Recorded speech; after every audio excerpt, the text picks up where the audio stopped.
Betting ಆ್ಯಪ್ಗಳು ಮತ್ತೆ ಗೇಮ್ಗಳು ಆಡಿ ಮನೆಗಳು ಹಾಳಾಗೋಯ್ತವೆ. ಮುಂಚೆ ನಾನು ಸಿನಿಮಾದಲ್ಲಿ ಜೀವನ ಅಲ್ಲ, ಇಲ್ಲಿ ಜೀವನ ಅಲ್ಲ, ಈ ಮನೆಗಳಿಗೆ ಹೋಗಿ ಬರ್ತಾ ಇದ್ರಲ್ಲ ವಾಸ್ತುಗೆ, ಒಂದೊಂದು ಜೀವನಗಳು ನೋಡ್ತಾ ಇದ್ರೆ ಇವೆಲ್ಲ ಅವೇರ್ನೆಸ್ ಕ್ರಿಯೇಟ್ ಮಾಡೋ ಸ್ವಾಮಿಗಳು ಆಡಬಾರ್ದು ಆಟ ಆಡ್ಕೊಂಡು ಹೋಯ್ತವ್ರಲ್ಲ, ಅದು ಹೆಂಗಿರ್ತವೆ ಹೇಳಿ. ಈಗ ನಾವು ತುಂಬಾ ಮುಂದುವರೆದಿದ್ದೀವಿ, ಇನ್ನ ಜಾತಿ ಹಿಡ್ಕೊಂಡು ಯಾಕೆ ಓದಾಡ್ತೀರಾ? ಯಾವ ಜಾತಿನೂ ಊಟ ಕೊಡಲ್ಲ ನಿಮಗೆ. ಒಬ್ಬ ವ್ಯಕ್ತಿ ದಿನಕ್ಕೆ 7-8 ಗಂಟೆ ಆಕ್ಟಿವ್ ಆಗಿ ಕೆಲಸ ಮಾಡ್ಬೋದಂತೆ. ಒಂದು 10 ನಿಮಿಷ ನೋಡೋಣ ಅಂತ ಹೇಳ್ಬಿಟ್ಟು ಏನೋ ಒಂದು ತಗೊಂಡ್ರೆ ಸಡನ್ ಆಗಿ ನೋಡಿದ್ರೆ 11 ಆಗ್ಬಿಡುತ್ತೆ. ರಾಜಕಾರಣ ಪಾಲಿಟಿಕ್ಸ್ ಫಸ್ಟ್ ನಾವು ಬೈಬೇಕಾಗಿರೋದು ಜನನೇ ಸರಿ ಇಲ್ಲ. ಏನಾಗೋದು, ಕೈ ಮುಗಿದ್ಬಿಟ್ಟು ಬ್ರೋಚರ್ ಕುಪ್ಪಿಟ್ಟು ಕೇಳೋರು, ಆಟೋದಲ್ಲಿ ಪ್ರಚಾರಗಳಿರೋದು. ಈಗ ಎಲ್ಲನೂ ಮಾಡಿ ರಾತ್ರಿ ಹಿಂದಿನ ದಿನ ಓಟ್ಗೆ ಎಷ್ಟು ಕೊಡ್ತಾನೆ, ತಲೆಗೆ ಎಷ್ಟು ಕೊಡ್ತಾನೆ ಅಂತ ಲೆಕ್ಕಾಚಾರ ಬಂದ್ಬಿಟ್ಟೈತೆ. 2 ರೂಪಾಯಿ ಕೊಟ್ಟು MLA ಮಾಡ್ತಿದ್ವಿ, ಈಗ 2000 ತಗೊಂಡು MLA ಮಾಡ್ತೀವಿ. ಭ್ರಷ್ಟಾಚಾರದ ಬಗ್ಗೆ ಏನು ಹೇಳ್ತೀರಿ ನೀವು? ಒಂದು 2 ಎಲೆಕ್ಷನ್ ಯಾರು 1 ರೂಪಾಯಿ ದುಡ್ಡು ಇಸ್ಕೋಬೇಡಿ, ಆ MLA ಯಾರು 1 ರೂಪಾಯಿ ಕರಪ್ಷನ್ ಮಾಡಲ್ಲ. ವಾಸುವ್ರಿಗೆ ಹಣ ಮುಖ್ಯ ಅನ್ಸುತ್ತಾ, ನೆಮ್ಮದಿ ಮುಖ್ಯ ಅನ್ಸುತ್ತಾ? ಹಣ ಎಷ್ಟಿದೆ ಆಸ್ತಿ ಅಂತೀನಿ, ಒಂದು 5 ಎಕರೆ ಮಾರ್ಕೊಂಬ ಮಾಡೋಣ. ವಾಸನ ಏನಿಲ್ಲ, ನೀವೇನು ದೊಡ್ಡ ಮನ್ಸವರು, 10 ಕೋಟಿ ಆ ವ್ಯವಹಾರಗಳೆಲ್ಲ ನೋಡಿದವರು, ಹೀರೋ ಥರ ಇದ್ದವರು ಅಲ್ಲ, ಹೀರೋ. ಇಲ್ಲಿ ಬಂದು ಜೀವನ ಮಾಡ್ತಿದ್ದೀರಿ, 100 ಜನದಲ್ಲಿ ಯಾರೋ ಒಬ್ರು ಈ ತರ ಮನಸ್ಥಿತಿಗೆ ಒಕ್ಕತ್ತಾರೆ. ನಾನು ಊರಲ್ಲಿ ಕಬ್ಬು ಬೆಳೆದಿದ್ದೀನಿ, ಭತ್ತ ಬೆಳೆದಿದ್ದೀನಿ, ಹಸ ಸಾಕಿದ್ದೀನಿ, ಹಾಲು ಡೈರಿಗೆ ಹಾಲು ಹಾಕಿದ್ದೀವಿ, ಇವೆಲ್ಲ ಮಾಡಿದ್ದೀವಿ. ನಾನು ವ್ಯವಸಾಯ ಬಿಟ್ಟು ಇತ್ಲ ಕಡೆ ಬೆಂಗಳೂರು ಬಂದು ಒಂದು 18 ವರ್ಷ ಆಯ್ತು. 2007 ಇತ್ಲ ಕಡೆಗೆ ಬಂದು ನಾನು 2007ರಿಂದ ವ್ಯವಸಾಯ ಏನಿಲ್ಲ ನಂದು. ನಮ್ಮ ಜಮೀನು ಯಾರೋ ಪಾಲ್ ಕೊಟ್ಟಿದ್ದೀವಿ. ಅದಕ್ಕೆ ದಪ್ಪ ಆಗಿದ್ದೀರಾ. ಮುಂಚೆ ಶಿವ ನೋಡಿದಾಗ, ಫಸ್ಟ್ ಶಿವ ನೋಡಿದಾಗ ಈಗ ಸ್ವಲ್ಪ ಇಲ್ಲ. ನಾನು ಫಸ್ಟ್ ನಿಮ್ ನೋಡಿದಾಗ ಎಲ್ಲಿ ಗೊತ್ತಾ, ನಮ್ಮ ಮುಂಡತ್ನಮ್ ಸರ್ ಮನೆ ಹತ್ರ ನೋಡಿದಾಗ ಎಷ್ಟು ಸಣ್ಣ ಇದ್ರಿ, ಎಷ್ಟು ಸ್ಲಿಮ್ ಆಗಿದ್ರಿ. ಈಗ್ಲೂ ಎಲ್ಲ ಹಂಗೆ ಇದೆಯಾ ಶಿವ ಅಂತಾರಪ್ಪ? ಇಲ್ಲ ಸ್ವಲ್ಪ ಒಂಚೂರು ಏನಂತಾರೆ, ಆ ನೆಮ್ಮದಿ, ಒಂದು ಏನೋ ಒಂದು ಸೆಟ್ಲ್ ಆಗಿದ್ದೀನಿ ಹೊರಗಡೆ ಒಂದು ಬರುತ್ತೆ. ಆಮೇಲೆ ನೀವು ತುಂಬಾ ಚೆನ್ನಾಗಿ ಮಾತಾಡ್ತೀರಾ, ನಾನು ನಿಮ್ಮ ವಿಡಿಯೋ ಒಂದು ಬಿಡಲ್ಲ. ಎಲೆಕ್ಷನ್ ಟೈಮಲ್ಲಿ ಮಾಡ್ತಾ ಇರ್ತೀರಲ್ಲ, ಇಲ್ಲ ನಾನ್ ನಿಮ್ ಫ್ಯಾನು. ರಾಜಕೀಯ ಮಾತಾಡ್ತಿರಲ್ಲ, ಎಲ್ಲ ನಾನು ನೋಡಿದ್ದೀನಿ ತುಂಬಾ. ನಾನು ಬಂದು 30 ವರ್ಷ ಆಯ್ತು ಇಂಡಸ್ಟ್ರಿಗೆ. ಎಲ್ಲ ನ್ಯೂಸ್ ರೀಡರ್ಸ್ನ ಯಾರು ಏನ್ ಮಂಗ್ ಮಾತಾಡ್ತಾರೆ, ನಿಮ್ದು ಹಾಕ್ಬಿಟ್ರೆ ಸ್ವಲ್ಪ ಹೊತ್ತು ಹಂಗೆ ಸ್ಟಾಪ್ ಮಾಡ್ತೀವಿ, ಮುಂದಕ್ಕೆ ಹೋಗಲ್ಲ. ಹಂಗೆ ಹಿಡ್ಕೊಂತೀರ ನೀವು. ಅದೇನೋ ಒಂದು ಇದೆ ರಾಜಕೀಯದಲ್ಲಿ, ರಾಜಕೀಯ ಮಾತಾಡೋದ್ರಲ್ಲಿ ನೀವು ತುಂಬಾ ಮೇಲಕ್ಕೆ ಬರ್ತೀರಾ, ಅಂದ್ರೆ ಒಂದು ರೇಂಜಿಗೆ ಬರ್ತೀರಾ ಅಂತ ನನ್ನ ನೇರವಾಗಿ ಹೇಳ್ತಾವಲ್ಲ ಅದು ನಮ್ಗೆ ಏನಾಗುತ್ತೆ. ಆಮೇಲೆ ಏನು ಗೊತ್ತಾ, ತುಂಬಾ ನೇರವಾಗಿ ಹೇಳಿದ್ರು ಭಾರಿ ಡೇಂಜರ್ ನಮ್ಮ ಮೀಡಿಯಾದಲ್ಲಿ. ಮೊನ್ನೆ ನಾನು ಯಾವುದೋ ಒಂದು ವಿಷಯನ ಒಂದು ಊರ ಹೆಸರು ಹೇಳಿ ಅವ್ರ ಹೆಸರು ಹೇಳಿದೆ. ಈ ಥರ ಒಬ್ಬ ಹುಡುಗರು ವಿಡಿಯೋ ಗೇಮ್ ಮಾಡಿ ತಂದೆ ತಾಯಿನ ಕಳ್ಕೊಂಡು ಸತ್ತೋಗ್ಬಿಟ್ಟಿದ್ದ. ವಿಡಿಯೋ ಹೇಳಿದ ತಕ್ಷಣ ಅವನು ಯಾರೋ ರೌಡಿ ಅಂತೆ, ನೀನು ಮರ್ಡರ್ ಮಾಡ್ಬಿಡ್ತೀನಿ ಅಂತ ಬಂದವನು. ಆಮೇಲೆ ಮರ್ಡರ್ ಮಾಡ್ಬಿಡ್ತೀನಿ ನಿಮ್ಮನ್ನ. ಹೆಂಗೆ ಹೇಳಿದ್ರೆ ನಮ್ಮ ಹೆಸರು, ನಮ್ಮೂರೆಲ್ಲ ಸರ್, ನಮ್ಮೂರ ಹೆಸರು ಹೆಂಗೆ ಹೇಳಿದ್ರೆ ಹಂಗೆ ಮೇಡಮ್ ನಿಮ್ಮನ್ನ ಉಳಿಸಲ್ಲ, ನಿಮ್ಮನ್ನ ಹಂಗೆ ಅಂದ. ಯೋ ಬಾರಪ್ಪ ಅಷ್ಟೇ ತಾನೇ. ಪಕ್ಕದ ಜಿಲ್ಲೆ ಮೇಲೆ ಒಂದು ಕೇಸ್ ಹಾಕವ್ರೆ, ನಮ್ಮ ಪಕ್ಕದ ಜಿಲ್ಲೆ ಮೇಲೆ ಒಂದು FIR ಮಾಡ್ಸವ್ರೆ, ಒಂದಷ್ಟು ಕೇಸ್ಗಳವೆ ನಡೀತಾ ಇದೆ. ಎರಡನೇದೇನ್ ಗೊತ್ತಣ್ಣ, ರವಿ ಬೆಳಗೆರೆ ಅವರು, ಲಂಕೇಶ್ ಅವರು, ಇವರು ಆದಿಯಾಗಿ 10 ಕೇಸ್ಗಳನ್ನ ಫೇಸ್ ಮಾಡಿದ್ರು. ಒಂದೇ ಅವ್ರು ಏನಾದ್ರೂ ಮಾಡ್ಕೊಳ್ಳಿ, ನಾವು ಸಮಾಜಕ್ಕೆ ಒಳ್ಳೇದನ್ನ ತಿಳಿಸ್ತಾ ಇದೀವ ಇಲ್ವಾ? ಇಲ್ಲದೆ ಇರೋದನ್ನ ನಾವು ಹೇಳಿ ನಾವೇನೋ TRPಗೋಸ್ಕರ ಮಾಡಿದ್ರೆ ತಪ್ಪು. ನಮ್ದು ಇರೋದನ್ನ ಹೇಳೋದು ತಪ್ಪಿಲ್ಲ. ಹೆಂಗಿದೆ ಗೊತ್ತಾ, ಬೆಟ್ಟಿಂಗ್ ಆ್ಯಪ್ಗಳು ಮತ್ತೆ ಗೇಮ್ಗಳು ಆಡಿ ಮನೆಗಳು ಹಾಳಾಗೋಯ್ತವೆ. ಮನೆ ಅಲ್ಲ ಸರ್, ಗಂಡ್ ಮಕ್ಕಳಲ್ಲ, ಹೆಣ್ಮಕ್ಳು ಆ ಚಟಕ್ಕೆ ಬಿದ್ಬಿಟ್ಟವ್ರೆ. ಸರ್ ಇನ್ನೊಂದು ನಿಮಿಷ, ನಾನು ಯಾರೋ ಹೇಳ್ಬಾರ್ದು, ಅವ್ರ ಹೆಸರು ಹೇಳಲ್ಲ. ಹೆಸರು ಹೇಳ್ಬೇಡಿ, ಏನು ಹೇಳ್ಬೇಡಿ, ಹಂಗೆ ಹೇಳಿ. ಒಂದು ಹೆಣ್ಮಗಳು 45 ವರ್ಷ ಏಜು, ಕೆಲಸ ಮಾಡ್ತಾರೆ ಇಲ್ಲ ಒಂದು ಕಂಪ್ನಿಯಲ್ಲಿ. ಅಂದ್ರೆ ಇಲ್ಲ, ಗಂಡ ಮಗ ಇಬ್ರು ದುಡಿತಾ ಇದ್ದಾರೆ. ಗಂಡ ನಾನು ಫೋನ್ ಮಾಡಿ, ಸರ್ ವಾಸ್ತುಗೆ ಬರ್ರಿ ಅಂತ ಹೋದೆ. ವಾಸ್ತುಗೆ ಹೋದಾಗ ಎಷ್ಟು ನೋಡಿದೀನಿ ಅಂದ್ರೆ ಜೀವನ, ಮುಂಚೆ ನಾನು ಸಿನಿಮಾದಲ್ಲಿ ಜೀವನ ಅಲ್ಲ, ಇಲ್ಲಿ ಜೀವನ ಅಲ್ಲ, ಈ ಮನೆಗಳಿಗೆ ಹೋಗಿ ಬರ್ತಾ ಇದ್ದೀನಲ್ಲ ವಾಸ್ತುಗೆ, ಒಂದೊಂದು ಜೀವನಗಳು ನೋಡ್ತಾ ಇದ್ರೆ ಬಾ ಎಷ್ಟು ಪ್ರಪಂಚ ಕೆಟ್ಟೋಗಿದೆ, ಏನಾಗಿದೆ. ನಾನು ಹೇಳಿದ್ನಲ್ಲ, ಈಗ ಈ ನಡುವೆ ಬಸ್ಸಲ್ಲಿ ಹೋಗ್ತೀನಿ, ತುಂಬ ದೂರ ಆದರೆ ಕ್ಯಾಪ್ ಹಾಕೊಂಡ್ಬಿಟ್ಟು ಮಾಸ್ಕ್ ಹಾಕೊಂಡು ಬಸ್ಸಲ್ಲಿ ಹೋಗ್ತೀನಿ. ಆ ಬಸ್ಸಲ್ಲಿ ಕೂತಿದ್ರೆ ಒಬ್ಬೊಬ್ಬರು ಒಂದೊಂದು ಮಾತುಗಳು, ಅವ್ರ ಕಷ್ಟಗಳು, ಅವರಿದ್ದು ಜೀವನ ಏನು ಅನ್ನೋದು ನನಗೆ ಈಗ ಗೊತ್ತಾಗ್ತಾ ಇದೆ. ಬಸ್ಸಲ್ಲಿ ಓಡಾದ ಮೇಲೆ ಗೊತ್ತಾಗೋದು. ನಾವು ಕಾರಲ್ಲಿ ಓಡಾಡ್ತಾ ಇದ್ರೆ ಏನೂ ಗೊತ್ತಾಗಲಿಲ್ಲ. ಬಸ್ ಹತ್ತದಾಗ ಪಕ್ಕದವನು ಒಂದು ಏಜ್ ಇರ್ತಾನೆ ಸರ್, 25 ವರ್ಷದ ಹುಡುಗ ಏನು ಮಾಡ್ತಾನೆ, ಬರೀ ಟಿಕ್ ಟಾಕ್ ನೋಡ್ತಾ ಕೂತಿರ್ತಾನೆ. 2 ಅವರ್ ಆಗಲಿ ಇಲ್ಲಿಂದ ಹಾಸನ್ಗೆ ಹೋಗೋವರೆಗೂ ನೋಡ್ತಾ ಇರ್ತೇನೆ ನಾನು. ಅದೇ ಇನ್ನೊಂದು 45 ಇಯರ್ಸ್ ಅವನು ಫೀಸ್ ಕಟ್ಟಬೇಕು, ಮಗುಗೆ ಅದು ಮಾಡೋ, ಅದು ಯಾರ ಹತ್ರ ದುಡ್ಡು ಕೇಳೋಣ, 5,000 ರೂಪಾಯಿ ಕೊಡಿ ಸಾ ಒಂಚೂರು ಹೆಲ್ಪ್ ಮಾಡೋ. ಸ್ವಲ್ಪ ಏಜ್ ಅವರು ಯಾವ ಟೂರ್ಗೆ ಹೋಗೋಣ, ಯಾವ ದೇವಸ್ಥಾನಕ್ಕೆ ಹೋಗೋಣ ಅಂತ ಅವ್ನು ಕೇಳ್ತಾ ಇರ್ತಾನೆ. ಹೆಣ್ಮಕ್ಳು ಮೊನ್ನೆ ಒಡವೆ ತಗೊಂಡೆ, ಇದು ಹೆಣ್ಮಕ್ಳಿಗೆ ತಿಂತಿರಲ್ಲ, ಗಂಡ ತಂದುಕೊಡುತ್ತಾನೆ. ಅವಳು ನಮ್ಮ ಮೊನ್ನೆ ಆ ಒಡವೆ ಮಾಡಿಸ್ದೆ, ಈ ಒಡವೆ ಮಾಡಿಸ್ದೆ, ಇವೆಲ್ಲ ನಾನು ಕೇಳಿಸ್ಕೊತಾ ಇರ್ತೀನಲ್ಲ ಬಸ್ಸಲ್ಲಿ. ಒಂದೊಂದು ಚರಿತ್ರೆ. ಹಂಗೆ ಒಂದು ಇಲ್ಲೇ ಜೆ ಪಿ ನಗರದಲ್ಲಿ ಮನೆಗೆ ಹೋದೆ. 45 ಇಯರ್ಸ್ ಅಮ್ಮ. ಈ ಥರ ಗೇಮ್ಸ್ ಆಡಿ ಬೆಟ್ಟಿಂಗ್ ಮಾಡಿ 40-50 ಲಕ್ಷ ಸಾಲ ಮಾಡಿಬಿಟ್ಟಾರೆ. ಆಫೀಸಲ್ಲಿ ಎಲ್ಲರ ಹತ್ರ ಒಂದು ಸಾಲ ಮಾಡಿ ಹಾಕ್ಬಿಟ್ಟಾಳೆ. ಮಗ 23 ವರ್ಷದ ಮಗ, 25 ವರ್ಷ, ಸಾಫ್ಟ್ವೇರ್ ಇಂಜಿನಿಯರ್ ಅವ್ನು ಸಾಲ ತೀರ್ಸೋದು ಅಮ್ಮಂದು. ನಾನು ನೋಡಿದ್ರು, ಈಗ ಮಾಮೂಲಿ ಮಕ್ಳು ಆಡ್ತಾರೆ, ತಂದೆ ತಾಯಿ ಸಾಲ ತೀರ್ಸೋದು ನೋಡಿದ್ದೀನಿ. ತಂದೆ ತಾಯಿ ಮಗನಿಗೋಸ್ಕರ ಆಡಿ ಸಾಲ ಮಾಡಿ ತಂದೆ ತಾಯಿ ಮಗನಿಗೋಸ್ಕರ ಕೊಟ್ಟು ಲಾಸ್ಟಿಗೆ ನೇಣು ಹಾಕೊಂಡು ಸತ್ತೋಗಿರೋರು ನೋಡಿದ್ದೀನಿ. ಇಲ್ಲಿ ಅಮ್ಮ ಆಡ್ತಾ ಇದ್ದಾರೆ, ಮಗ ಸಾಲ ತೀರಿಸ್ತಾ ಇದ್ದಾನೆ. ಮಗ ಆಡ್ತಾ ಇಲ್ಲ, ಅಮ್ಮ ಆಡ್ತಾ ಇರೋದು 45 ವರ್ಷ ಅಮ್ಮನಿಗೆ. ನಾನು ಮುಗಿದ ಅಮ್ಮನ ಕ್ಯಾಕರಿಸಿ, ಏನಮ್ಮ ನಿನ್ಗೆ ಬಂದಿರೋದು, ಪ್ರಪಂಚದಲ್ಲಿ ಹುಡುಗರು ಆಡ್ತಾರೆ, ಆ ಮಗ ಪಾಪ ಅವ್ನು ನಿನ್ನ ಸಾಲ ತೀರಿಸ್ತಾನೆ. ಅದನ್ನೇ ಹೇಳ್ತಿರೋದು ನಮ್ಮ ಮೀಡಿಯಾದಲ್ಲೇ. ಅವರು ಹಸ್ಬೆಂಡ್ ಒಳ್ಳೆ ಪ್ರೊಫೆಷನಲ್, ಮಗು ಎಲ್ಲ ಇದೆ, ಆಕೆಗೆ ಒಳ್ಳೆ ಸಂಬಳ ಇತ್ತು, ಆಕೆ ಅದ್ರಲ್ಲಿ ವಿಡಿಯೋ ಗೇಮ್ಗಳು ಆಡ್ಬಿಟ್ಟು ಆನ್ಲೈನ್ ಗೇಮ್ ಆಡಿ ಕೋಟಿಗಟ್ಟಲೆ ಸಾಲ ಮಾಡಿ ಸೂಸೈಡ್ ನೋಡಿ. ಇನ್ನೊಂದು ಮಂಡ್ಯದಲ್ಲಿ ಹೆಣ್ಮಗು, ಬರೀ ಇವೇ ಆಗ್ಬಿಟ್ಟೈತಣ್ಣ ಸರ್. ನಾನು ಹೇಳಿದ, ನಾನು ಮೊನ್ನೆ ನಮ್ಮ ಜಗ್ಗೇಶ್ ಅವ್ರಿಗೆ ಹೇಳಿದೆ. ಜಗ್ಗೇಶ್ ಅವರು ನಮ್ಗೆ ಚೆನ್ನಾಗಿ ಕ್ಲೋಸ್ ಮಾತಾಡ್ತಾ ಫೋನ್ ಮಾಡಿ, ನೀವು MP ಆಗಿದ್ದೀರಾ, ದಯವಿಟ್ಟು ಅಲ್ಲಿ ಮೇಲ್ಗಡೆ ಸ್ವಲ್ಪ ಇದರಲ್ಲಿ ಒಂದ್ಸಲಿ ಮಾತಾಡಿ ಸರ್. ಇನ್ನೊಬ್ಬ ನಮ್ಮ ಆಂಧ್ರ MP ಇದ್ದಾರೆ, ನಾನು ತುಂಬ ಕ್ಲೋಸ್ ನಮಗೆ, ಲಕ್ಷ್ಮೀನಾರಾಯಣ ಅಂತ, ಈ ಅನಂತಪುರ MP. ಅವ್ರಿಗೆ ಹೇಳಿದೆ, ಇನ್ನೊಬ್ಬ MP, 3 MPಗಳಿಗೆ ಹೇಳಿದ್ದೀನಿ, ಸ್ವಲ್ಪ ಮಾತಾಡಿ ಸರ್. ಈ ಥರ ಈ ನಮ್ಮ ಈಗ BJP ಸರ್ಕಾರ ಇದೆ, ನಿಮ್ಗೇನಾದರೂ ನಮ್ಮ ಹಿಂದೂಗಳ ಮೇಲೆ ಅಂದರೆ ಜನಸಂಖ್ಯೆ, ನಮ್ಮ ಯೂತ್ ಚೆನ್ನಾಗಿರಬೇಕು, ನಮ್ಮ ನೆಕ್ಸ್ಟ್ ಫ್ಯೂಚರ್ಗೆ ಯೂತ್ ಬೇಕು ಅಂದರೆ ನೀವು ಇದನ್ನು ತೆಗೆದೇ ಹೋದರೆ ಯೂತೇ ಇರಲ್ಲ. ಎಲ್ಲ ಹಿಂಗೆ ಸೂಸೈಡ್ ಮಾಡಿಕೊಂಡು ಸಾಲ ಮಾಡಿಕೊಂಡು ಕೆಲವರು ಮದುವೆನೇ ಆಗಲ್ಲ, ಕೆಲವರು ಒಂದು ಇದಾಗ್ಬಿಟ್ಟು ಮೆಂಟ್ಲಾಗ್ಬಿಟ್ಟು ಯೂತ್ ಎಲ್ಲ ಹಾಳಾದ್ಮೇಲೆ ನೀವು ದೇಶ ಇಟ್ಕೊಂಡು ಎಂಟ್ರಿ ಮಾಡ್ತೀರಾ? ಜನನೇ ಇಲ್ಲ ಅಂದರೆ ಏನು ಮಾಡ್ತೀವಿ? ದೇಶ ಇಟ್ಕೊಂಡು ನೀವು ಡೆವಲಪ್ ಮಾಡಿಬಿಟ್ಟು ನಾನು ಹಂಗೆ ಮಾಡ್ತೀನಿ ದೇಶನ 44ಕ್ಕೆ ಹಿಂದೂಗಳೇ ಇರಲ್ಲ ಅಲ್ಲ. ಇದು ಆಡ್ತಾ ಇರೋದೆಲ್ಲ ಬರೀ ಹಿಂದೂಗಳೇ. ಹಿಂದೂ ಹುಡುಗರು, ಹಿಂದೂ ಹುಡುಗಿರು ಇವರೇ ಹಾಳಾಗ್ತಾ ಇರೋದು, ಇವರೇ ಆತ್ಮಹತ್ಯೆ ಮಾಡ್ಕೊತಾ ಇರೋದು, ಇವರೇ ಸೂಸೈಡ್ ಮಾಡ್ಕೊತಾ ಇರೋದು, ಇವರೇ ಯೂತ್ ಸತ್ತೋಗ್ತಾ ಇರೋದು ಕಮ್ಮಿ. ನಿಮ್ಮ ನೀವು ಹೇಳ್ತಿರೋದ್ರಲ್ಲಿ ಅರ್ಥ ಇದೆ, ಅಟ್ಲೀಸ್ಟ್ ಅದರ್ ಕಮ್ಯುನಿಟೀಸ್ ಒಂದ್ ಕಡೆ ಸೇರ್ತಾರೆ. ಅಲ್ಲ ಅವರು ಆಡಲ್ಲ, ಅವೇರ್ನೆಸ್ ಕ್ರಿಯೇಟ್ ಮಾಡ್ತಾರೆ. ಹೌದು, ಇಲ್ಲಿ ಇವ್ರಿಗೆ ಅವೇರ್ನೆಸ್ ಕ್ರಿಯೇಟ್ ಮಾಡಿರಲ್ಲ, ಏನೂ ಇಲ್ಲ. ಹಾಗಾಗಿ ಈ ದೊಡ್ಡ ಸಮುದಾಯ ಜನ ಹಿಂಗೆಲ್ಲ ಹಾಳು ಮಾಡ್ಕೊಂಡು ಹೋಯ್ತು ಅವ್ರ ಜೀವನ ನೋಡಿ. 100%. ನಾನು ಇದನ್ನ ನಾವು ಮಾತಾಡ್ಕೊಂಡ್ರೆ ಸಾಲದು. ಇದು ದೊಡ್ಡ ಲೆವೆಲಲ್ಲಿ ಈ ಗೇಮ್ಸು ಇವನ್ನ ಸ್ವಲ್ಪ ಬ್ಯಾನ್ ಮಾಡಿದ್ರೆ, ಇವೆಲ್ಲ ಅವೇರ್ನೆಸ್ ಕ್ರಿಯೇಟ್ ಮಾಡೋ ಸ್ವಾಮಿಗಳು ಹಾಡಬಾರ್ದು ಆಟ ಆಡ್ಕೊಂಡು ಹೋಯ್ತವ್ರಲ್ಲ, ಅದ್ ಹೆಂಗಿರ್ತವೆ ಹೇಳಿ? ಕೆಲವು ಅಲ್ಲ ಬಹುತ್ ಅದನ್ನ ಈಗ ಕರೆಕ್ಟ್ ನೀವ್ ಹೇಳಿದ್ರಿ, ಯಾಕೆ ಈ ಕಮ್ಯುನಿಟಿನಲ್ಲಿ ಈ ಸಮುದಾಯದಲ್ಲಿ ಹಿಂಗೆ ಅಂತಂದಾಗ ಬಹುತೇಕ ಈ ಯಾರು ಇದನ್ನ ಜಾಗೃತಿ ಮಾಡ್ಬೇಕಲ್ಲ ಸಮಾಜದಲ್ಲಿ, ಅವ್ರ ಸ್ವಾಮಿಗಳದೇ ಬೇರೆ ಬೇರೆ ಆಟಗಳಾಗ್ಬಿಟ್ಟವೆ. ಅವ್ರದ್ದೆಲ್ಲ ಏನೋ ನಮ್ಮ ಸಮಾಜಕ್ಕೆ CM ಸೀಟ್ ಬೇಕು, ನಮ್ಮ ಸಮಾಜಕ್ಕೆ CM ಸೀಟ್ ಬೇಕು, ನೋಡುದಿಲ್ಲ ಸರ್. ಜಾತಿ ಬಿಟ್ಟಾಕಿ ಸರ್. ಈಗ ನಾವು ತುಂಬಾ ಮುಂದುವರೆದಿದೀವಿ, ಇನ್ನ ಜಾತಿ ಹಿಡ್ಕೊಂಡು ಯಾಕೆ ಓದಾಡ್ತೀರಾ? ಯಾವ ಜಾತಿನೂ ಊಟ ಕೊಡಲ್ಲ ನಿಮ್ಗೆ, ಹೇಳ್ತಿರೋದು. ಯಾವ ಧರ್ಮನೂ ಊಟ ಕೊಡಲ್ಲ, ಅರ್ಥ ಆಯ್ತಾ? ನಾವೆಲ್ಲ ಒಗ್ಗಟ್ಟಾಗಿದ್ದು ದೇಶನ ಕಾಪಾಡ್ಕೊಳ್ದೆ ಹೋದ್ರೆ ಆಯ್ತಾ? ನಾನು ಹೇಳಿದ್ನಲ್ಲ, ಯೂತ್ ಹುಡುಕಿದ್ರು ಸಿಗಲ್ಲ, ಚಟ್ಟಕ್ಕೆ ಬಿದ್ದು ಹಾಳಾಗೋಯ್ತು ಎಲ್ಲ ಚಟ. ಒಂದ್ ಚಟ ಅಲ್ಲ, ಒಂದೊಂದ್ ಥರ ಅಲ್ಲ, ಒಂದೊಂದ್ ಥರ ಒಬ್ಬೊಬ್ಬನು. ವಿಚಿತ್ರ. ನಾನಂತೂ ನನಗೆ ಭಯ ಆಗ್ತಾ ಇದೆ. 47ಕ್ಕೆ 45ಕ್ಕೆ ಏನ್ ನಮ್ಮ ಪರಿಸ್ಥಿತಿ? ಅಲ್ಪಸಂಖ್ಯಾತರಾಗಿರ್ತೀವಿ. 2025 ನಿಂತಿದ್ದೀವಣ್ಣ. 2000ನೇ ಇಸ್ವಿ ಇದ್ದಾಗ ಸನ್ನಿವೇಶ ಬೇರೆ ಇತ್ತು. ಅವತ್ತೆಲ್ಲ ಮೊಬೈಲ್ ಫೋನ್ಗಳೆಲ್ಲ 2000 ಇಸ್ವಿಲ್ ಇಲ್ಲ. ಆ ಟೈಮ್ಗೆ 1000 ಕಿವಿ ಲೆಕ್ಕಾಚಾರಗಳು. ಅವತ್ತಿಗೆಲ್ಲ ವಿಡಿಯೋ ನೋಡ್ಬೇಕು ಅಂದ್ರೆ ನಾವು ಹಾಡ್ಗಳ ರೇಡಿಯೋದಲ್ಲಿ ಕೇಳಿಸ್ಕೊತಿದ್ವಿ. ಯಾರೋ ಸತ್ರ ಕೆಟ್ರೆ ತಿತ್ತಿಲ್ VCP ಹಾಕಿರಾಗ ಅವ್ರು ರಾತೆಲ್ಲ ಸಿನಿಮಾ ನೋಡೋದು.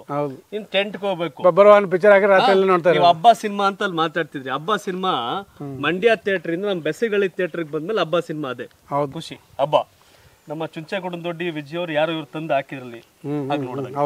ಇನ್ನೆಲ್ಲ ಮೇನ್ ಥಿಯೇಟರ್ ಗುರುಶಿ ಗಿರಿಶಿ ಮಂಡ್ಯದಲ್ಲಿ ರಿಲೀಸ್ ಆಯ್ತಿದ್ದು ಅವಕ್ಕೆಲ್ಲ ಹೋಗಕ್ಕೆ ಬಸ್ಗಿರಳ್ಳಿ ಅಂಬರೀಷ್ ಅಣ್ಣ ಅವ್ರು ಅಲ್ವಾ? ದೊಡ್ಡಸಿಂಕೆರೆ, ನಮ್ಮ ಮಧುರ ತಾಲೂಕೆ ದೊಡ್ಡಸಿಂಕೆರೆ, ನಮ್ಮ ಬಸ್ಸಿಗಳು ಇತ್ಲ ಕಡೆ. ಹಿಂಗಿತ್ತು ಸನ್ನಿವೇಶಗಳು. ವಿಡಿಯೋ ನೋಡೋಕ್ಕೆಲ್ಲ ಅವಕಾಶ, ಟಿವಿಲಿ ನೋಡಬೇಕು, ಥಿಯೇಟ್ರಲ್ಲಿ ನೋಡ್ಬೇಕು. ಇವತ್ತೇನಾಗೈತೆ 25 ವರ್ಷದಲ್ಲಿ ಒಬ್ಬೊಬ್ಬಂತ ಎರಡೆರಡು ಮೊಬೈಲು, ಎರಡೆರಡು ಮೊಬೈಲು. ನೀನ್ ಮುಂದ್ಗಡೆ ದೊಡ್ಡ ಸುನಾಮಿ ಬಂದ್ ಕೂತಿದ್ರು ನಿಂಗೆ ನೀವ್ ಹೇಳ್ದಂಗೆ ಟಿಕ್ ಟಾಕ್ ಮತ್ತೊಂದು ಇನ್ಸ್ಟಾಗ್ರಾಮ್ ಅಲ್ಲ ಇರ್ತಾನೆ ಸನ್ನಿವೇಶ. ಅದು ಹೆಂಗಂದ್ರೆ ಅದು ನಾನೇ ಆಗ್ಲಿ ಈಗ ನೋಡ್ತಾ ಇರ್ತೀನಲ್ಲ, ಒಂದು 10 ನಿಮಿಷ ನೋಡೋಣ ಅಂತ ಹೇಳ್ಬಿಟ್ಟು ಏನೋ ಒಂದು ತಗೊಂಡ್ರೆ ಸಡನ್ ಆಗಿ ನೋಡಿದ್ರೆ 11:30 ಆಗ್ಬಿಡುತ್ತೆ. ಟೈಮ್ ನಾವು ಹೆಂಗೆ ತಿನ್ನುತ್ತೆ ಇದು ಮೊಬೈಲ್ ಅಂದ್ರೆ ನಿಮ್ಮನ್ನ. ಸ್ಕ್ರೀನ್ ಒಬ್ಬ ವ್ಯಕ್ತಿ ದಿನಕ್ಕೆ 7-8 ಗಂಟೆ ಆಕ್ಟಿವ್ ಆಗಿ ಕೆಲಸ ಮಾಡ್ಬೋದಂತೆ, ಅಂದ್ರೆ ಒಂದು ವೃತ್ತಿ ಏನೋ ಮಾಡೋದಾದ್ರೆ. ಆದ್ರೆ ಇವನು 8 ಗಂಟೆ ಮೊಬೈಲೇ ನೋಡ್ತಾ ಇದ್ರೆ ಜೀವನ ಎಲ್ಲಿ ನಡೆದದ್ದು ಸರ್? ಈಗ ಏನಾಗಿದೆ ಗೊತ್ತಾ, ಮನೇಲಿ ಮಕ್ಳಿಗೆಲ್ಲ ಬೈದ್ರೆ ನಾನು ನೋಡಿದ್ದೀನಿ, ಅಪ್ಪ ಅಮ್ಮನ ಎದುರ್ಕೊಂಡ್ಬಿಟ್ಟು ಕಿವಿಗೆ ಇಯರ್ಫೋನ್ ಹಾಕ್ಬಿಟ್ಟು ರಾತ್ರಿಯಲ್ಲಿ ಹಿಂಗೆ ಬುಗ್ರ ಹಾಕೊಂಡು ಹಿಂಗೆ ನೋಡ್ತಾ ಇರ್ತಾರೆ ಸರ್. ಹ್ಞೂ ಸರ್, ಓದ್ರು ಅಂದ್ರೆ ಮೊಬೈಲ್ ಹಿಂಗೆ ಓದ್ಬಿಟ್ಟು ಮಲಗಿರ್ತಾರೆ ಅಂದ್ಕೊಂಡಿದ್ರೆ ರಾತ್ರಿ 2 ಗಂಟೆವರೆಗೆ ಹಿಂಗೆ ಕಿವಿಗೆ ಹಾಕೊಂಡ್ಬಿಟ್ಟು ಹಿಂಗೆ ನೋಡ್ತಾ ಇರ್ತಾರೆ. ನಾನು ಯಾವುದೋ ಒಂದು ಮನೆಗೆ ಹೋದ್ರೆ ನೈಟ್ ಒಂದು 9:30 ನಮ್ಮ ರಿಲೇಷನ್ ಮನೆಗೆ ಲೈಟ್ ಕಾಣಿಸ್ತೈತೆ, ಮಲಗೋರೆ ಲೈಟ್ ಕಾಣಿಸ್ತೈತೆ, ಮಲಗಿಲ್ಲ. ಸೊ ಅವಾಗ ಅಂದ್ಕೊಂಡು ಯೂತ್ ಎಲ್ಲ ಇದು ಕತೆ. ಅಪ್ಪ ಅಮ್ಮ ಬೈತಾರಲ್ಲ, ಮಲ್ಕೋ ಎಷ್ಟೊತ್ತು ನೋಡ್ತೀವಿ ಮೊಬೈಲ್ ಅಂತ, ಮಲ್ಕೊಂಡು. ಓಕೆ, ಎಲ್ಲ ಬಹುತೇಕ ಸಿನಿಮಾ ಅವೇರ್ನೆಸ್ ಕ್ರಿಯೇಟ್ ಮಾಡ್ಬೋದು ಅಂತಾರೆ. ಏನಾರು ಇದ್ರ ಸಂಬಂಧಪಟ್ಟ ಸಿನಿಮಾಗಳು ಬರ್ತಾವೆ. ಸಿನಿಮಾ ಎಂಟರ್ಟೈನ್ಮೆಂಟ್ ಅಥವಾ ಅವೇರ್ನೆಸ್ ಕ್ರಿಯೇಟ್ ಮಾಡ್ಬೋದು ಸರ್? ಸಿನಿಮಾ ಎಂಟರ್ಟೈನ್ಮೆಂಟ್ ಜೊತೆಗೆ ಅವೇರ್ನೆಸ್ ಕ್ರಿಯೇಟ್ ಮಾಡ್ಬೇಕು, ಕ್ರಿಯೇಟ್ ಮಾಡ್ಬೋದು. ಇಲ್ಲ ಸುಮ್ಮನೆ ಪುಕ್ಸಾಟಿ ಯಾವ ಬರ್ತಾವಲ್ಲ. ಬಟ್ ಈಗ ಮೊದಲು ಥಿಯೇಟರ್ ಆಗೆಲ್ಲ OTT ಅಂದ್ರೆ ನಗರು, ಕಮಲ್ ಹಾಸನ್ ಆಗ ಹೇಳಿದಾಗ starting days I think Vishwaroopam OTT ಎಲ್ಲ ನಗ್ತಿದ್ರು, ಏನಂತ OTT ಅಂತ ಅಂದರು. ನಿಮ್ಗೆ ನಾವು ಒಂದು 12 ವರ್ಷ ಟಿವಿಲಿ ಕೆಲಸ ಮಾಡಿದಾಗ ಉದಯ ಟಿವಿ, ಸುವರ್ಣ ನ್ಯೂಸು, ಪಬ್ಲಿಕ್ ಟಿವಿ, ಕಸ್ತೂರಿ ಎಲ್ಲ ಕೆಲಸ ಮಾಡ್ಕೊಂಡು ಇತ್ಲ ಕಡೆ ಬಂದು ನಂಗೆ ಹೇಳಿದ್ರೆ ಇವೆಲ್ಲ ಹೋಗ್ಬೇಡ ಶಿವು ಮಾಡಬೇಡ ಅನ್ನೋರು. ಈಗ ಹೇಳಿದವರೆಲ್ಲ ಬಂದು ಈ ಫೀಲ್ಡಲ್ಲಿ ಕೆಲಸ ಮಾಡ್ತಾವ್ರೆ. ಮೊದ್ಲೇನಾಗೋದು ನಾನಾಗ್ಲೇ ಹೇಳಲ್ಲ, ಓದಬೇಕು ಅಂದ್ರೆ ಪೇಪರ್ ಓದಬೇಕು, ರೂಪ ತರ ಅವು ಇವು ಬುಕ್ಗಳೇನೋ ಓದಬೇಕಾಗಿತ್ತು. ಪೇಪರ್ ಇಲ್ಲ, ಹಂಗೆ ನೋಡ್ಬೇಕು ಅಂದ್ರೆ ಟಿವಿ ಇಲ್ದಾರ ಥಿಯೇಟ್ರು ಅಷ್ಟೇ. ಓದಕ್ಕೆ ಪೇಪರು, ಬುಕ್ಕು, ನೋಡಕ್ಕೆ ಟಿವಿ ಅಥವಾ ಥಿಯೇಟ್ರು. ಇವತ್ತು ಎಲ್ಲಾ ಟಿವಿಯನ್ನ ಕಿತ್ಕೊಂಡಿದ್ ಮೊಬೈಲ್, ಎಲ್ಲಾ ಪೇಪರ್ ಕಿತ್ಕೊಂಡಿದ್ ಮೊಬೈಲ್. ಈ ಜರ್ನಿ ಹೇಳಿದ್ರೆ ಒಳ್ಳೇದ್ ಕೇಳ್ತಾವೆ, ಏನ್ ಕೊಟ್ರು ಜನ ನೋಡ್ತಾರೆ. ಬಹಳ ಆಶ್ಚರ್ಯ ಅಂದ್ರೆ ಈಗ ನಾವು ನೀವು ಮಾತಾಡ್ತಿದೀವಲ್ಲ, ಯಾರೋ ಒಂದಷ್ಟು ಉಡಾಫೆ ಕಾಮೆಂಟ್ಗಳು ಬರ್ತಾ ಇರ್ತವೆ, ಅದು ಕೆಳಗಡೆ ಸ್ಟ್ರೋಲಿಂಗ್ ನಡೀತಾ ಇರ್ತವೆ, ಅದೆಲ್ಲ ತಲೆ ಕೆಡ್ಸ್ಕೊಬಾರ್ದು. ಹಾಗೇನಾಗುತ್ತೆ ಅಂದ್ರೆ ಒಂದು ಜನರೇಷನ್ ಇಷ್ಟೆಲ್ಲ ನಾವು ರಾಜಕಾರಣ ಪಾಲಿಟಿಕ್ಸ್ ಓದ್ತೀರ ಹೆಂಗೆ? ಇಲ್ಲ ಸರ್, ಈಗ ಇಲ್ಲ, ಅದು ಸರಿ ಇದ್ರೆ ಹೋಗ್ತಿದ್ವಿ, ಎಷ್ಟು ಕೆಟ್ಟೋಗ್ಬಿಟ್ಟಿದೆ. ಓಟ್ಗೆ 5,000 ಅಣ್ಣ ಈಗ. ಇಲ್ಲ, ನಮ್ ಫಸ್ಟ್ ನಾವು ಬೈಬೇಕಾಗಿರೋದು ಜನನೇ ಸರಿ ಇಲ್ಲ. ಯಾಕೆಂದ್ರೆ ನಾವು ಅಲ್ಲಿ ಕುತ್ಕೊಂಡ್ ಲೆಕ್ಕ ಕಬ್ಬನ್ ಗದ್ದೆಯಲ್ಲಿ ನಿಂತ್ಕೊಂಡು ಏನ್ ಮಾತಾಡಿದ್ವಿ, ಟನ್ ಕಬ್ಬು ಫ್ಯಾಕ್ಟ್ರಿ ಕೊಡಿದ್ರೆ 3 ಚಿಲ್ಲರೆ, ಹೌದು, ವ್ಯಾಲ್ಯೂಡೇಷನ್ ಮಾಡಿದ್ರೆ 10,000 ರೂಪಾಯಿ ಟನ್ ಕಬ್ಗೆ ನಾವು ಬೆಲ್ಲ ಮಾರ್ಕೊಂಡು ಎತ್ಕೋಬಹುದು ಅಂತ ಮಾತಾಡಿದ್ವಿ. ಈಗ ಓಟ್ಗೆ ಹೌದು ಏನಾಗೋದು, ಕೈ ಮುಗಿದ್ಬಿಟ್ಟು ಬ್ರೋಚರ್ ಕುಪ್ಪಿಟ್ಟು ಕೇಳೋರು, ಆಟೋದಲ್ಲಿ ಪ್ರಚಾರಗಳಿರೋದು. ಈಗ ಎಲ್ಲನೂ ಮಾಡಿ ರಾತ್ರಿ ಹಿಂದಿನ ದಿನ ಓಟ್ಗೆ ಎಷ್ಟು ಕೊಡ್ತಾನೆ, ತಲೆಗೆ ಎಷ್ಟು ಕೊಡ್ತಾನೆ ಅಂತ ಲೆಕ್ಕಾಚಾರ ಬಂದ್ಬಿಟ್ಟೈತೆ. ಇಲ್ಲ, ನಮ್ಮ ಏನ್ ಹೇಳ್ತೀರಿ ಪಾಲಿಟಿಕ್ಸ್ ಬಗ್ಗೆ, ಅದ್ರ ಬಗ್ಗೆ? ಸರ್ ಇಲ್ಲ, ನಮ್ಮ ಜನ ಚೇಂಜ್ ಆಗೋವರೆಗೂ ದೇಶ ಚೇಂಜ್ ಆಗಲ್ಲ. ನಾಯಕರ ತಪ್ಪಿಲ್ಲ, ಜನಗಳ ತಪ್ಪು. ನಾವು ಚಿಕ್ಕ ವಯಸ್ಸು ನಮ್ಮ ಚಿಂತಾಮಣಿ ಅಲ್ವಾ, ಚೌಡರೆಡ್ಡಿ ಅಂತ ಒಬ್ಬರಿದ್ರು, ಫಸ್ಟ್ ಹಳೆ MLA, ಅವರು ಹೋಮ್ ಮಿನಿಸ್ಟರ್ ಆಗಿದ್ರು, ನಗರಾಭಿವೃದ್ಧಿ ತಂದೆ. ಅವರು ಎಲೆಕ್ಷನ್ ನಿಂತ್ಕೊಂಡಾಗ ನಾವೆಲ್ಲ ಬಾವುಟ ಇಟ್ಕೊಂಡು ಹೋಗ್ತಿದ್ವಿ. ಅಂದ್ರೆ ಅವ್ರ ತಾತ, ಅವ್ರ ತಂದೆ, ಅವರು ಫ್ಯಾಮಿಲಿ ಆಂಜನೇಯ ರೆಡ್ಡಿ ಅಂತಿದ್ರು ಫಸ್ಟ್. ಮತ್ತು ಅವರು ಅವಾಗ ಊರೂರಲ್ಲೂ MLAಗೆ ಕಲೆಕ್ಷನ್ ಮಾಡ್ತಿದ್ವಿ, 2 ರೂಪಾಯಿ, 1 ರೂಪಾಯಿ MLA ಕೊಡಕ್ಕೆ. ನಿಮ್ಮ ಮನೆಯಲ್ಲಿ ಎಷ್ಟು ಕೊಡುತ್ತೆ MLAಗೆ? ನಾ 2 ರೂಪಾಯಿ ಅಣ್ಣ ನಾನು ಕಲೆಕ್ಟ್ ಮಾಡಿದ್ದೀನಿ, 1 ರೂಪಾಯಿ. ಹಿಂಗೆ ನಮ್ಗೆ 1 ರೂಪಾಯಿ ಕಟ್ ಮಾಡ್ಬಿಟ್ಟು ಅವ್ರು ಬಂದಾಗ ತಗೊಂಡೋಗಿ ಕೊಡೋದು. ನಮ್ ಕಡೆಯಿಂದ ಕಾಣಿಕೆ ಇಷ್ಟಪ್ಪ 2 ರೂಪಾಯಿ ನೋಟ್ ರೂಪಾಯಿ ಎಲ್ಲ ಇಟ್ಬಿಟ್ಟು ಇಷ್ಟು ಕಟ್ಕೊಡೋದು. ಯಾವ ಊರಲ್ಲಿ ಇಷ್ಟಿಷ್ಟು ಕಲೆಕ್ಷನ್ ಆಯ್ತು ಅಂದ್ರ ಹಂಗಿದ್ದು. ನಾವು ದುಡ್ಡು ಕೊಟ್ಟು MLA ಮಾಡ್ತಿದ್ದ ಪರಿಸ್ಥಿತಿಯಿಂದ ಈಗ ದುಡ್ಡು ಇಸ್ಕೊಂಡು MLA ಮಾಡ್ತಿದ್ವಲ್ಲ, 2,000 2 ರೂಪಾಯಿ ಕೊಟ್ಟು MLA ಮಾಡ್ತಿದ್ವಿ. ಈಗ 2,000 ತಗೊಂಡು MLA ಮಾಡ್ತಾ ಇದ್ವಿ. ಹಿಂಗೆ ಆ 2,000ಕ್ಕೆ ಅದ್ರ 4% ನಮ್ಮ ತಲೆ ಮೇಲೆ ಬೀಳುತ್ತೆ. ಭ್ರಷ್ಟಾಚಾರದ ಬಗ್ಗೆ ಏನು ಹೇಳ್ತೀರಿ? ಅವೆಲ್ಲ ಮಾತಾಡೋದು ಬೇಡ ಸರ್, ನಿಮ್ಮ ಟಿವಿಗೆ ಬಂದಾಗ ಕೂತ್ಕೊಂಡು ಇವೇ ನಮ್ಗೆ ಭ್ರಷ್ಟಾಚಾರ ಅಂದರೆ ಜನನೇ ಸರಿ ಇಲ್ಲ, ಜನನೇ ಭ್ರಷ್ಟರು. ಎಲ್ಲೋದ್ರು ಜನಗಳ ಹತ್ರ. ನಾನು ಉಪೇಂದ್ರ ಪಿಕ್ಚರ್ ತುಂಬ ಇಷ್ಟಪಡ್ತೀನಿ, ಯಾಕೆಂದರೆ ಜನ ಸರಿ ಇಲ್ಲ. ಜನ ಬೈತಾರೆ. ಯು ಎ ನೋಡಿದ್ರ ಸರ್ ನಾನು ಹೇಳಿದ್ದೀನಿ, ನೀವು ಒಂದು 2 ಎಲೆಕ್ಷನ್ ಯಾರು ₹1 ದುಡ್ಡು ಇಸ್ಕೋಬೇಡಿ. ಆ MLA ಯಾರು ₹1 ಕರಪ್ಷನ್ ಮಾಡಲ್ಲ. ಮಾಡಿದ್ರು ಒಂದು ಟರ್ಮ್ಗೆ ಮಾಡ್ಕೊಂಡು ಬಿಡ್ತಾನೆ, ಸಾಕು ಬಿಡು ಅಂತ ಅವನಿಗೆ ಬೇಜಾರಾಗಿ ಬಿಟ್ಬಿಡ್ತಾನೆ ನೆಕ್ಸ್ಟ್ ಇಯರ್. ಅಂದ್ರೆ ಜನಗಳು ದುಡ್ಡು ಇಸ್ಕೊಳ್ಳೋದು ನಿಲ್ಸಿದ್ರೆ ಕರಪ್ಷನ್ ಇರುತ್ತೆ. ಇಲ್ಲೇ ನಾವೇ ಸರಿ ಇಲ್ಲ, ನಾವು ಸರಿ ಹೋದರೆ ಎಲ್ಲ ಸರಿ ಹೋಯ್ತು. ಆಯಿತಾ, ಒಂದು ಟರ್ಮ್ ಮಾಡ್ಕೊತಾನ ಆಯಿತು, 2ನೇ ಟೈಮ್ ಓಕೆ ಸುಸ್ತಾಗ್ಬಿಡ್ತಾನೆ. ಆಮೇಲೆ ಒಬ್ಬನಿಗೇ ಕೊಡ್ಬೇಕು ನೀವು. ಈ ವರ್ಷ ಈ ಜಾತಿಯವನಿಗೆ ಕೊಡ್ರಿ, ಇವನು ಒಂದು 100 ಕೋಟಿ ಮಾಡ್ಕೊಂಡದ, ನೆಕ್ಸ್ಟ್ ಇಯರ್ ಅವ್ನಿಗೆ ಕೊಡ್ರಿ, ಅವನು ಹೊಸ್ದಾಗಿ ಬಂದ ಅವನು 100 ಕೋಟಿ ಮಾಡ್ಕೊಂಡೋಗ್ರಿ, ಇನ್ನೊಬ್ಬರು ಕೊಡ್ರಿ, ಹಂಗೆ ಒಬ್ಬನಿಗೇ ಕೊಡ್ತಾ ಇರಬೇಕು. ಅವನು ಒಂದು 5 ವರ್ಷ ತಿಂದು ಸಾಕಾಗ್ಬಿಟ್ಟು ಸುಮ್ಮನೆ ಆಗ್ಬಿಟ್ಟು ಅಯ್ಯ ಬೇಡ ನೆಕ್ಸ್ಟ್ ಇಯರ್ ಕೆಲಸ ಈ ಸಲ ಕೆಲಸ ಮಾಡೋಣ, ಹೋದ್ಸಲ ತಿಂದಿದ್ದೀವಿ ಅಂತ ಕೆಲಸ ಮಾಡ್ತಾನೆ. ನೀವು ಯಾವಾಗ ಚೇಂಜ್ ಮಾಡ್ತಾ ಇರ್ತೀರೋ, ಇವನು ಬಂದ 100, ಅವ್ನು ಬಂದ 100, ಅವ್ನು ಬಂದ 100, ಹಿಂಗೆ ಒಂದ್ಸಲ JDS ಅವ್ನು ಬಂದ 100 ಕೋಟಿ ಎತ್ಕೊಂಡಾಗ, ಕಾಂಗ್ರೆಸ್ ಬಂದ 100 ಕೋಟಿ ಎತ್ಕೊಂಡ, BJP ಬಂದ 100, ಹಂಗೆ ಬೇಡ, ಒಬ್ಬನಿಗೇ ಕೊಡ್ತಾ ಇರಿ, ಅವ್ನು ದುಡ್ಡು ತಿನ್ನಲ್ಲ, ನಿಮ್ಮ ಕ್ಷೇತ್ರ ಒಬ್ಬರಿದಾಗುತ್ತೆ. ಏನು ಶಿವು ಇಲ್ಲೋ ಹೋಗ್ಬಿಟ್ಟು ಇವ್ರ ತವ್ರು ರಾಜಕಾರಣ ಮಾತಾಡ್ತಾರೆ ಅಂತ ಬೇಜಾರು ಮಾಡ್ಕೋಬೇಡಿ. ವ್ಯವಸ್ಥೆ ಬಗ್ಗೆ ಮಾತಾಡಿದೆ. ಈಗ ಇನ್ನೊಂದಷ್ಟು ನಾನು ಇಲ್ಲಿಂದ ಸ್ಕ್ರೀನಿಂದ ಔಟ್ ಆದರೆ ಸಿನಿಮಾ ಜರ್ನಿ ಶುರುವಾಗುತ್ತೆ. ನಾನು ಸ್ಕ್ರೀನಿಂದ ಎಕ್ಸಿಟ್ ಆಗ್ತೀನಿ.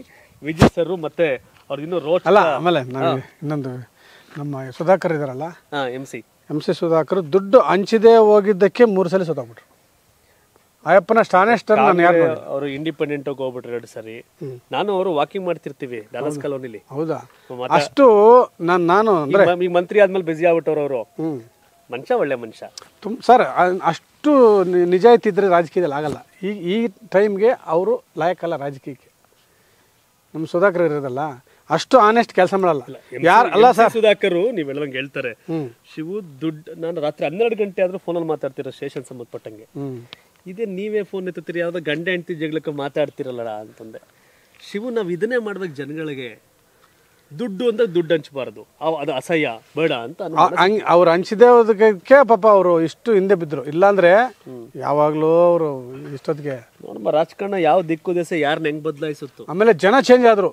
ಏನಪ್ಪ ಈ ಮನುಷ್ಯ ಈ 3 ಸಲ ಸೋತಾಗ್ಬಿಟ್ಟು ಆದ್ರೂ ಇನ್ನ ಏನಂತ ಹೇಳ್ಬಿಟ್ಟು ಬೇಜಾರಾಗಿ ಮೊನ್ನೆ ಇವ್ರು ದುಡ್ಡು ಕೊಡೋದಾದ್ರು ಹಾಕೊಡ್ಬೇಕಂತ ಫುಲ್ ಹಾಕ್ಬಿಟ್ರು. ರಾಜಕಾರಣ ದಿಕ್ಕು ಬದಲಾಯ್ತಿರ್ತದೆ. ಈಗ ಮತ್ತೆ ಜಾಯ್ನ್ ಆಗ್ತೀನಿ. ಒಂದ್ ಸ್ವಲ್ಪ ಇವರಿಬ್ರು ಮಾತಾಡಕ್ ಬಿಡಕ್ ನಾನು ಸ್ಕ್ರೀನಿಂದ ಔಟ್ ಆಗ್ತೀನಿ.